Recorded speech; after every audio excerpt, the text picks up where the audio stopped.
வணக்கம், நான் தான் உங்கள் லூமினஸ் எக்ஸ்பர்ட். இது பொதுவாக கேட்கப்படும் கேள்வியாகும். இன்வெர்டர் பேட்டரியில் தண்ணீர் எவ்வாறு டாப்பிங் செய்யப்படுகிறது என்பது.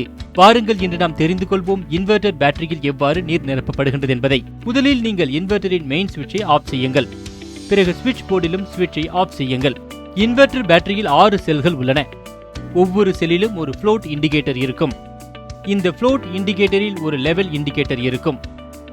இது பேட்டரியில் உள்ள நீரின் அளவை சொல்லும்.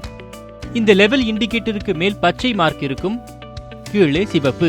இந்த லெவல் இண்டிகேட்டர் பச்சை மார்க்கில் இருந்தால் என்ன அர்த்தம் என்றால் இந்த செல்லில் முழுமையாக நீர் உள்ளது என்று. லெவல் இண்டிகேட்டர் சிவப்பு மார்க்கில் வருவதற்கான அர்த்தம் என்பது செல்லில் தண்ணீரின் அளவு குறைந்துள்ளது என்பதாகும். இந்த செல்லில் வாட்டர் டாப்பிங் அவசியமாகும்.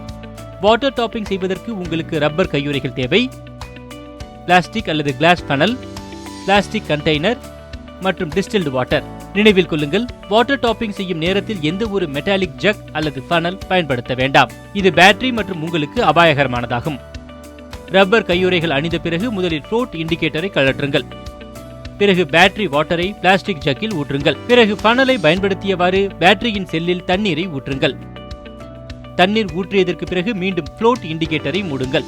லெவல் இண்டிகேட்டர் பச்சை மார்க்கில் வந்துள்ளதா என்பதை செக் செய்யுங்கள். நினைவில் வைத்துக் கொள்ளுங்கள், தேவைக்கு அதிகமான தண்ணீர் பேட்டரிக்கு அபாயகரமானதாகும். இதற்கு பிறகு நீங்கள் இண்டிகேட்டர் மற்றும் சுவிட்ச் போர்டு ஆகியவற்றை ஆன் செய்யுங்கள். மேலும் தகவல்களுக்கு luminousindia.com விசிட் செய்யுங்கள் அல்லது 180010330339 எப்போது வேண்டுமானாலும் கால் செய்யுங்கள். மறக்காதீர்கள், வீடியோவை லைக் செய்யுங்கள். மேலும் வீடியோக்களை காண்பதற்கு சேனலை சப்ஸ்கிரைப் செய்யுங்கள். மேலும் ஸ்டே டியூன்ட்.